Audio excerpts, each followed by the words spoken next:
Good afternoon, everyone.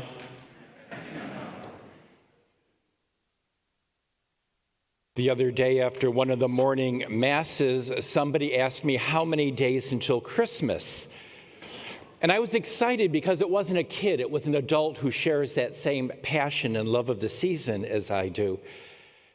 And I told her that I'm going to try to refrain from telling you that until after Easter.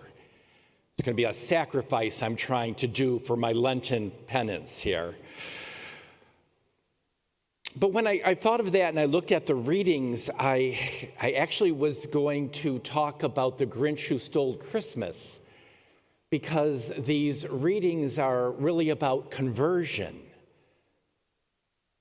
And then I read something else. I read that there was a priest who was giving a homily, and he called this fifth Sunday of Ordinary Time Good Excuse Sunday. Because in all three readings, everyone has a good excuse for not following God and what he asked of them. So I just want to recap. It's going to be kind of a short homily. There's somebody here who said, perhaps it's because I partied too hard last night. I'll see her in confession later. But no, I think there's a message here for us, and I just really want us to reflect on something. So just to recap what was going on in our readings. In the first reading from the prophet Isaiah, Isaiah says to God, I am a man of unclean lips living among a people of unclean lips.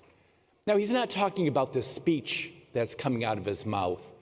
He's talking about how he really doesn't live fully what God asks him to live, and neither do the people around him. That they've given assent to the ways of the world. You know, the world says it's okay to believe in God, just not too much. Don't cause waves. Stay in your own lane. And Isaiah was doing that until he had this vision of God, and he recognized that he needs to do better. He needs to really live out those commandments of God. He saw himself as a sinful man. Well, God knew he was sinful, but God still called him to more. It was the first reading. The second reading from St. Paul. St. Paul justifies and rationalizes his past experience. He was a Jew who started persecuting the early church. He started throwing into jail people of the Jewish faith who, in his mind, didn't live out the Jewish customs and rituals. They were traitors. If only they lived the way he lived, the world would be fine. He talks about that in the letter to the Galatians as well, that I was the best Jew. I did everything to the nth degree. And then he realizes that with the grace of God, he wasn't acting in charity to other people, especially his own kinsmen. Good excuse. The last reading, the fishermen, Simon Peter and the rest of them. Now we know Simon Peter, he wanted to do what God asked of him.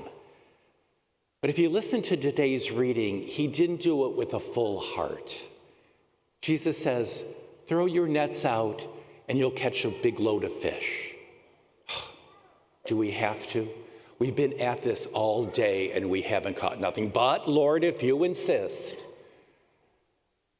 And I looked at those three readings and I thought, you know, there's a lot of us in those people.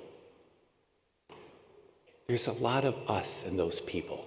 God knows we're sinful, but he still gives us his grace and he still calls us to follow him. So a couple questions maybe to reflect on. Are we willing to live as God asks totally? Or do we pay more attention to what the world asks us to live than God? Do we, like Paul, tend to judge one another, especially other Catholics? Oh, they're not living the right way. If they lived more like I did, then they would have more grace and they would be better people. I see that quite often. I hear that in confession a lot, the way we judge others. Or Like Peter, do we follow God's will or the church's rules begrudgingly? Or do we adhere to them with a sense of love, compassion, and charity, recognizing that God and the church many times knows better than we do? Again, God knows our sinfulness, He knows our struggles, but He gives us grace, and He asks us to follow Him with our whole heart. When they took a good look at themselves and had that conversion experience, Isaiah became a great prophet to the nations.